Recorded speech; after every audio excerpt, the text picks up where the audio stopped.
Hola lectores, ¿qué tal estáis? Yo soy Estíbaliz y hoy vengo con un vídeo un poquitín experimental en cierta manera, porque lo que quiero hacer es adentrarme en el subgénero de la fantasía que se está haciendo tan popular últimamente y que se conoce como cozy fantasy, es decir, fantasía acogedora, por decirlo de alguna manera, aunque realmente el nombre que triunfa es en inglés cozy fantasy.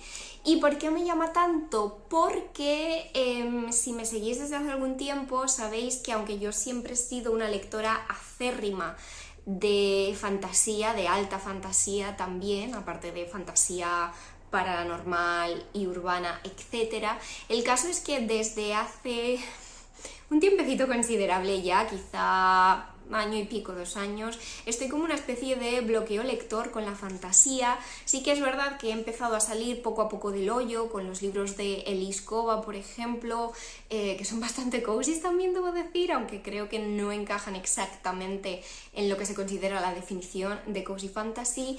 La biología de Bruma Roja y Reino Feroz de Lucía G. Sobrado también me ha gustado mucho últimamente. Pero eso definitivamente no es cozy fantasy.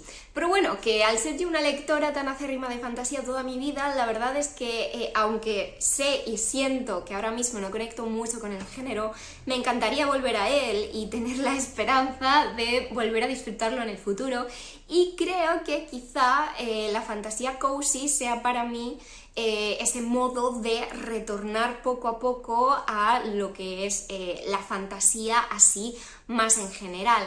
¿Por qué? Bueno, pues evidentemente porque es cozy. Si me conocéis mínimamente también sabéis que me encanta el cozy mystery, que es ese subgénero del misterio en el que no hay tensión, no es un thriller.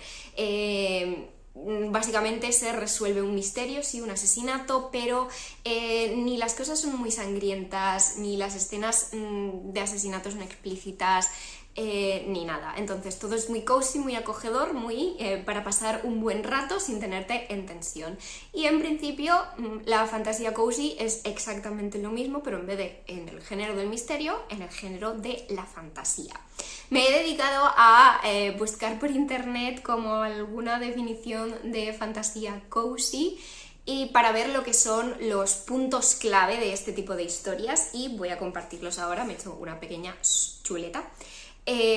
Básicamente uno de los puntos indispensables es que sea un ambiente reconfortante, es decir, que ese mundo de fantasía no sea un ambiente hostil, como puede serlo para muchas veces, ni para los personajes ni para el lector, sino que sea un ambiente reconfortante. También suele tratarse de historias curativas. Entiendo que curativas en el sentido anímico o espiritual. Asumo que los protagonistas pues hacen un viaje curativo, ¿no? Que están en un quizá mal lugar al principio de la novela y acaban en uno muchísimo mejor. Es una fantasía sencilla también en principio, sin un world building complicado ni nada por el estilo, y suele ser bastante slice of life, que es un término en inglés que significa que básicamente la historia es una sucesión de escenas cotidianas. No son aventuras epiquísimas, sino que básicamente es el día a día de los personajes, con lo cual pasa poca cosa grande, digamos, y por eso precisamente se centra en los personajes y en las relaciones que establecen entre ellos, mucho más que en una trama elaborada o en la construcción de un mundo muy complejo. Así que eso, se supone que en general son obras amables que proporcionan al lector la seguridad de que todo va a acabar bien, y pues con un mensaje final esperanzador, digamos, ¿no? Un mensaje que tiene que ser positivo. La verdad es que sinceramente a mí todo esto me suena a que la fantasía cozy es la versión Hallmark de la fantasía. No sé si conocéis Hallmark, pero es una empresa y un estudio cinematográfico que es famoso, por ejemplo, por sus pelis navideñas, las pelis navideñas de Hallmark. Esas que son básicamente un cliché tras otro, que tú sabes perfectamente cómo va a acabar esa historia de amor. Y las historias que no son de amor también todo, o sea, son perfectamente predecibles. pero que precisamente por esa predecibilidad hay gente, entre la que me incluyo, a quienes nos parecen maravillosas, porque es una manera de calmar la ansiedad. Saber lo que te espera es una forma de calmar la ansiedad. Entonces, eso, hay pelis navideñas de Hallmark, hay pelis spooky de Hallmark o de Halloween de Hallmark, que son todas estas que no dan miedo, que simplemente es cuando tú quieres un mundo de brujas y la época de Halloween y las calabazas y las pociones y los hechizos, pero sin la tensión de que nada vaya a acabar mal. Y precisamente yo creo que la fantasía cozy va a ser algo similar a una peli de Halloween de Hallmark, sinceramente. Así que nada, creo que realmente puede ser el género para mí. Y por ese motivo voy a leer en este blog, que será sin spoilers, por cierto, estos 2 libros que iba a decir quizá que son las obras fundacionales de la fantasía cozy, pero eso es totalmente erróneo. La fantasía cozy no se ha inventado ahora, pero sí que creo que estos 2 libros han propiciado un resurgimiento importante de el éxito del género, y quizá realmente han ayudado a empezar a definir y delimitar este género, porque estoy convencidísima de que antes existía fantasía cozy, pero quizá no se catalogaba como tal. Pero últimamente es algo que se ha visto muchísimo en redes, y sobre todo gracias a estos 2 libros. Alguno más también, The Very Secret Society of Irregular Witches de Sangu Mandana, que en principio se va a publicar en España a finales de año, por si os interesa. Y nada, que en este blog voy a leer estos 2 libros, será sin spoilers, por cierto, no sé si lo había comentado ya o puede que sí. El primero que leeré será The House in the Cerulean Sea de T.J. Klune. Lo tenéis publicado ya en castellano como La casa en el mar más azul, y también en catalán como La casa a la mar més blava, si no me equivoco, por si queréis leerlo en alguno de esos idiomas. Pero bueno, yo coincide que los 2 libros los tengo en inglés. El caso es que The House in the Cerulean Sea nos cuenta la historia de Linus, que es un trabajador en una empresa de la que no se nos proporciona muchos detalles, pero entendemos que probablemente tenga alguna relación con el gobierno, porque es una empresa que se dedica a vigilar y gestionar los orfanatos en los que acogen a niños con capacidades mágicas. El caso es que Linus siempre ha sido muy bueno en su trabajo, de hecho tan bueno que le asignan una misión en un orfanato bastante especial, donde un montón de la información está clasificada y catalogada como alto secreto.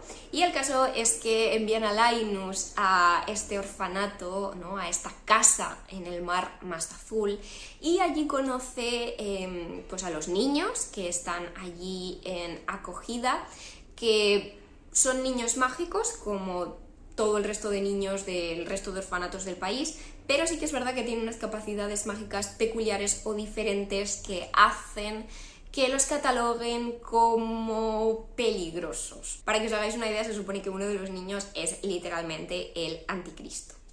Y luego allí Linus también va a conocer a Arthur, que es el misterioso hombre que se encarga de cuidar de estos niños. Y al parecer, cuando Linus llegue allí, cuando conozca a los niños de primera mano y pase con ellos mucho más tiempo del que suele pasar con los niños de los demás orfanatos, se va a dar cuenta de que hay cosas en las normas y las reglas oficiales que no acaban de encajar, que no acaban de ser justas, y bueno, vamos a ver cómo readapta su forma de pensar a la realidad que descubre en ese orfanato.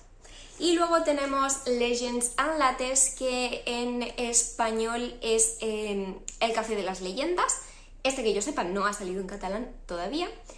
Y esta es la historia de Vip, una orca, que es el femenino de orco, que se cansa de su vida de peleas y batallas y sangre y de vender su espada al mejor postor, y decide abrir una cafetería en un pueblo en el que nadie sabe lo que es el café. Por lo tanto, los comienzos de ese negocio presiento que quizá vayan a ser un poco difíciles, pero asumo que la historia es de cómo Viv intenta perseguir su sueño a toda costa, cómo intenta construir ese café y construirse esa nueva vida lejos de la violencia.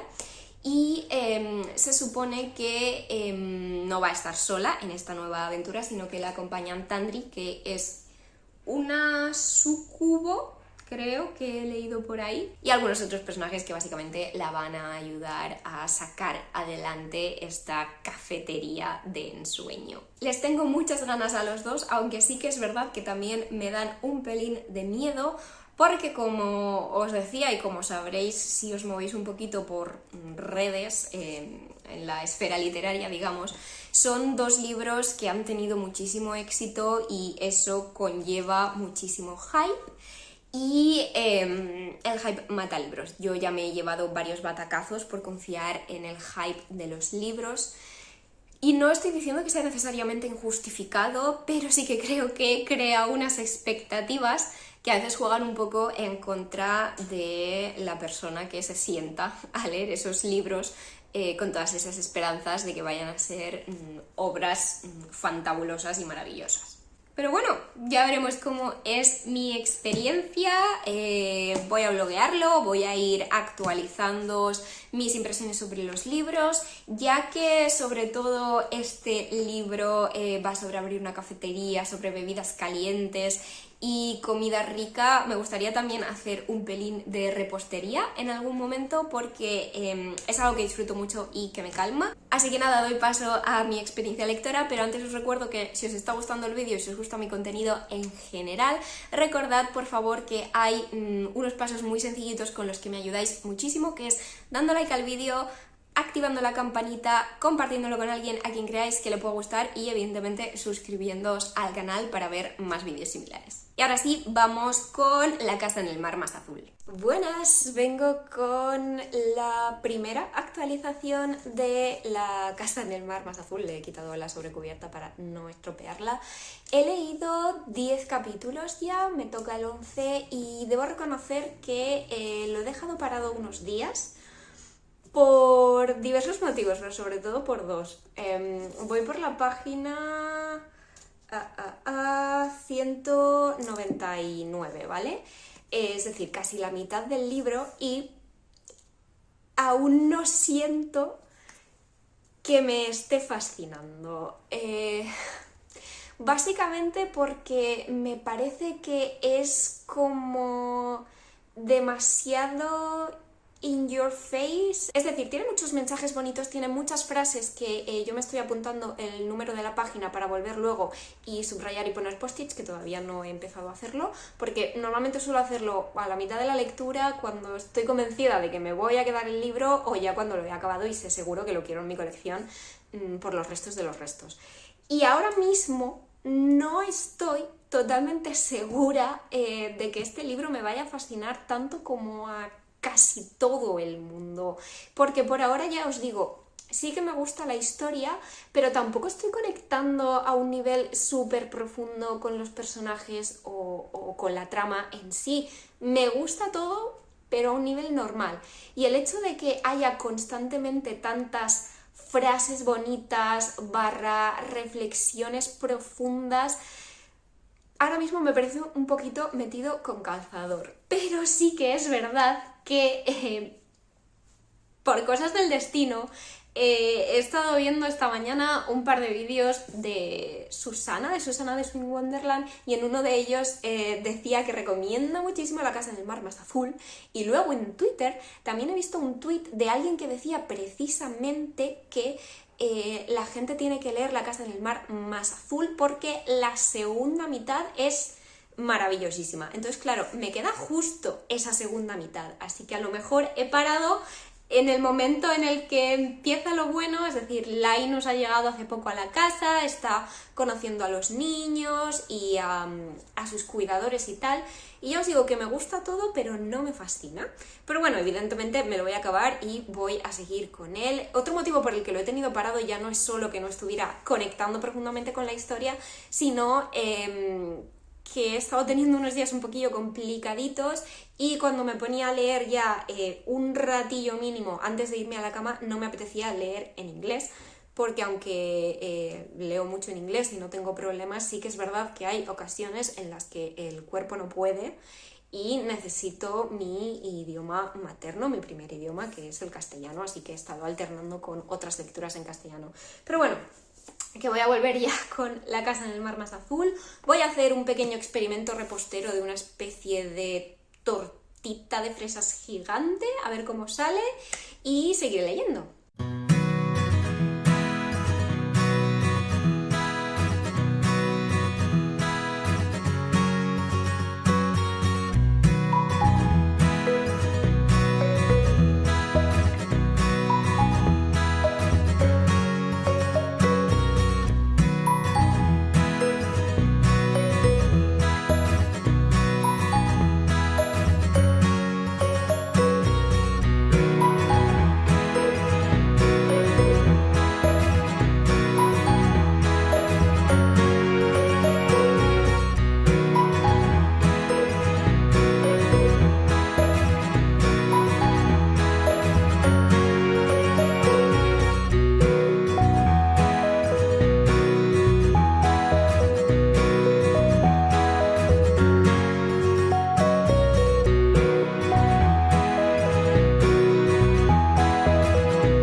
vengo a hacer actualización final de The House in the Cerulean Sea. Ya me lo he acabado y a ver, me ha gustado, porque me ha gustado, pero sí que es verdad que creo que el hype me ha jugado una mala pasada porque no me ha fascinado tanto como a muchísima gente. No a todo el mundo, porque sí que es verdad que he leído opiniones de gente que directamente no le ha gustado y luego de gente que les ha gustado, pero como a mí pues se ha quedado en un nivel más normalito y no de nuevo favorito de la vida. Básicamente sigo diciendo lo que dije en actualizaciones anteriores, que, a ver, la historia en sí me ha gustado mucho, me gusta mucho el mensaje que transmite.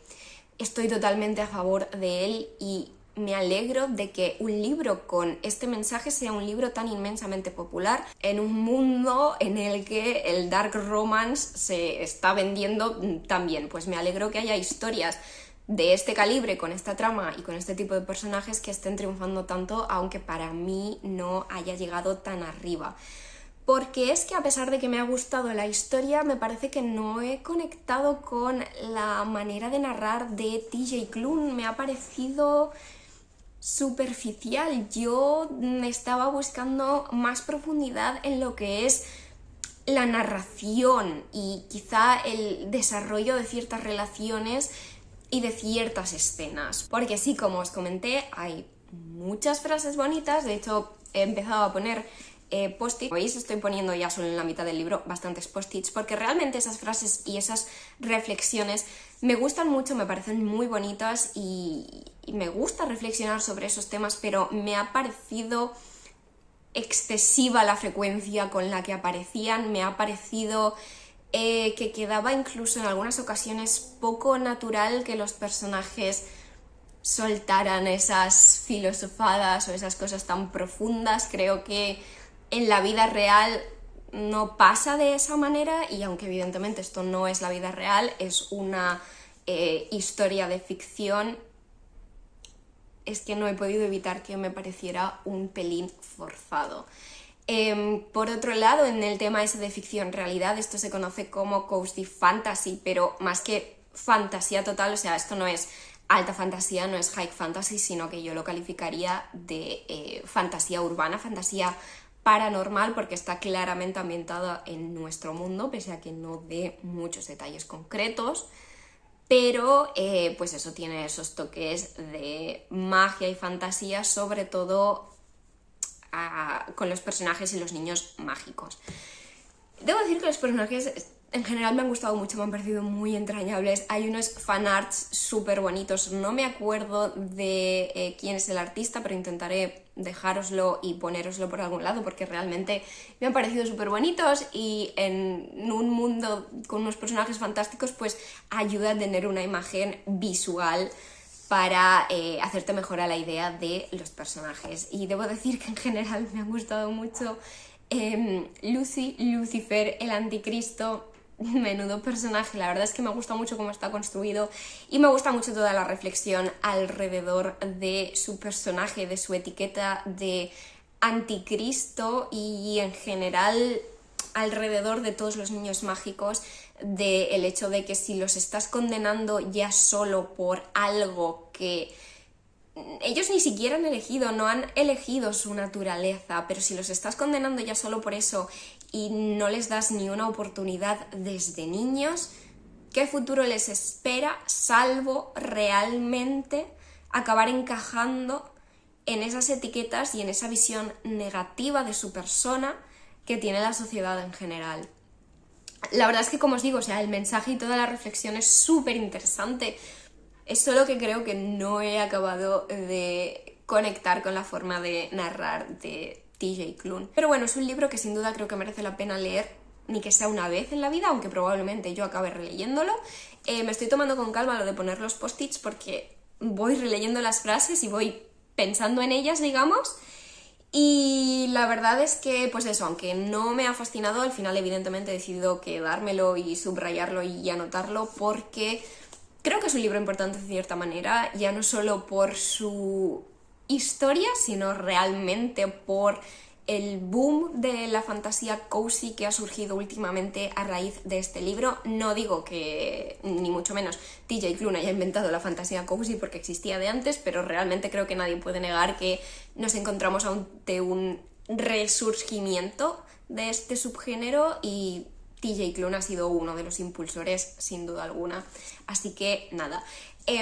Si os interesa leer esta historia, le he oído decir a muchísima gente que el audiolibro en castellano es una auténtica maravilla. Yo es que no acabo de encajar con los audiolibros, pero realmente es que se lo he oído decir a muchísimas personas, así que si queréis probar a leerlo y os gustan los audiolibros, parece ser que la mejor opción es con el audiolibro en español. Yo ahí lo dejo.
Gente, ¿qué tal estáis? Espero que bien y espero que me oigáis bien porque tengo la ventana abierta porque no puedo soportar el calor, de verdad, y están haciendo obras en la calle. De todas maneras estoy como en el punto más alejado de la casa, así que espero que no lo oigáis mucho, pero de verdad que es que yo no puedo más. Nada, que vengo a hacer la última y única actualización de Legends Unlatest. No he ido actualizando a medida que lo leía porque la semana ha sido muy caótica, mucho trabajo, así que el libro ya me lo he acabado, por lo tanto os voy a dar mi opinión final y definitiva. Lo digo entre comillas porque a veces al cabo de un tiempo de acabar un libro, si sigo pensando en él, pues mi opinión cambia un poco, o no es que cambie, sino que soy capaz de tomar en consideración la historia más en su conjunto, o recuerdo detalles que al principio no me parecían importantes y luego veo que sí que son importantes porque son los que se me quedan en la cabeza. Bueno, esas cosas, ya sabéis cómo va esto. El caso de Legends Unlatest me ha gustado mucho y la verdad es que creo que lo he disfrutado más que La casa en el mar más azul. Sí que es verdad que con La casa en el mar más azul me reí un poco más, creo que es algo que no comenté en ninguna de las actualizaciones del libro, pero es verdad, el personaje de Linus tenía un puntillo gracioso que me gustaba porque a través de ese humor revelaba él que en realidad es en cierta manera un rebelde, que no piensa igual que el gobierno, que la empresa para la que trabaja, y bueno, tenía sus puntillos de sátira o de humor, de picardía, que sí que es verdad que me gustaron. Este libro no tiene de eso, no tiene humor, no tiene esa picardía de algunas escenas, tampoco os pensáis que en el otro libro era una barbaridad. Y bueno, ese toque de humor podría ser algo que sí que he echado de menos en esta historia, pero en todo el resto, la verdad es que El Café de las Leyendas me ha gustado bastante más. Es realmente la pura definición de cozy fantasy, para mí mucho más que La Casa en el Barrio Más Azul. Es una historia tierna, súper enternecedora, súper dulce y que sobre todo me ha mantenido bastante más enganchada, a pesar de que realmente no pasa nada. O sea, sí que pasan cosas, pero yo diría que las cosas que pasan no son tan importantes como la manera en la que te hace sentir este libro. El caso es que, como dicen en la comunidad anglosajona, realmente este libro es 100% vibes y no plot. Es decir, 100% ambientación y nada de argumento, nada de trama. Lo cual no es completamente verdad, sí que tiene su trama, sí que hay incluso algún punto así de tensión que quizá yo no me esperaba, pero bueno, sabes que va a salir bien y por lo tanto incluso ese mini momento de tensión no lo vives como tal, porque sabes que lo que va a salir de ahí básicamente es un mensaje esperanzador, un mensaje positivo. Sí que es verdad también que el world building me ha parecido bastante decente. No es que tengamos muchísima información ni sobre sistema político, ni sobre cómo funciona la sociedad, ni nada de eso, porque no es el objetivo del libro, pero por ejemplo sí que presenta muchas razas de seres mágicos diferentes y describe bien el entorno al que va a parar Vip. La verdad es que me ha gustado y no me ha faltado eso otro, no me ha faltado esa construcción que quizá en otro tipo de historia me habría parecido que cogía sin ella, porque realmente es que esta historia no pretende ser eso, sino que pretende ser una delicia para los sentidos y en mi humilde opinión creo que lo consigue. Es una historia sobre superación personal, sobre perseguir y cumplir los sueños, sobre elegir cambiar. También es una historia sobre los found families, las familias que se encuentran, y en el fondo, como tantas otras, pues es una historia sobre el amor y sobre la amistad y sobre plantar una semilla, ¿no? Y cuidar de ella mientras germina y florece. Creo que fue Riley Marie, que es una booktuber americana, quien lo definió como el bebé que tendrían Dungeons and Dragons, es decir, Dragones y Mazmorras, y el Animal Crossing. Y a ver, yo no he jugado a ninguno de los dos juegos, aunque sí que he leído un libro de Dragones y Mazmorras, pero la verdad es que es una descripción que me encaja bastante bien. Por ponerle alguna pega al libro, me habría gustado ver más desarrollada también la relación romántica en esta historia. No sé si es que el cozy fantasy no desarrolla las relaciones románticas a fondo o qué, y con desarrollar a fondo no me refiero a escenas explícitas ni nada por el estilo, pero no sé, más escenas con un poco más de emoción, más sentimiento, aunque sí que me he sentido más enganchada a la historia de Vip. Y ¿por qué se me olvidan los nombres? De verdad, o sea, es que... Tandri. Me he sentido más enganchada a la historia de Vip y Tandri, a pesar de que, para ser sincera, el autor también nos da poquito. Pero, no sé, por algún motivo, quizá por la forma de narrar, que he conectado más con este estilo narrativo, pues me ha llegado más. Y otra peguita que le pondría, esto es de la edición en inglés, porque si veis aquí en este circulito pone que hay una historia corta a modo de extra, porque este libro primero se autopublicó y al publicarlo luego con una editorial, pues para que la gente que quizá tenía ya la edición autoeditada se comprara la nueva de editorial, añadieron el extra de una historia corta, que es una precuela de Vip en sus tiempos de pues cazarrecompensas o bandida, no sé muy bien cómo llamarlo, la verdad. Pero el caso es que debo reconocer que me ha aburrido bastante. O sea, no conseguí engancharme esa precuela. No sé por qué, quizás es que la leí ya el viernes a última hora y estaba ya saturada de toda la semana, pero realmente a mí esa historia extra me sobra bastante. Quizá esto os pueda consolar, porque tengo entendido que en la edición en español no se incluye la historia corta, aunque tengo mis dudas porque lo pregunté por Instagram y casi todo el mundo me dijo que no, que la edición en español no incluye la historia corta, y un par de personas respondieron que sí. Así que deduzco que se equivocaron de botón o algo, porque no me parece posible que haya 2 ediciones españolas, a no ser que esas personas quizá contestaran desde LATAM, Latinoamérica, y no contestaran teniendo en cuenta la edición de España. No lo sé. Pero bueno, el relato corto, por si queréis saber el título, no sé si se encuentra disponible en internet, es Pages to Fill. Y nada, eso, es una precuela, pero a mí me ha sobrado bastante.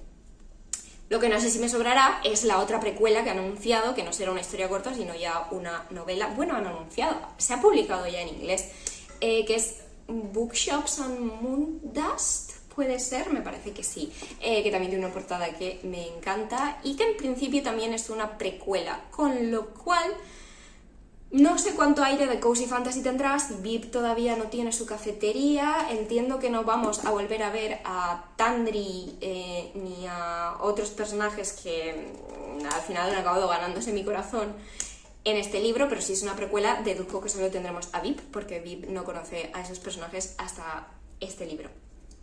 Pero nada, hasta aquí mi blog leyendo Cozy Fantasy por primera vez en la vida, o por lo menos de forma intencional.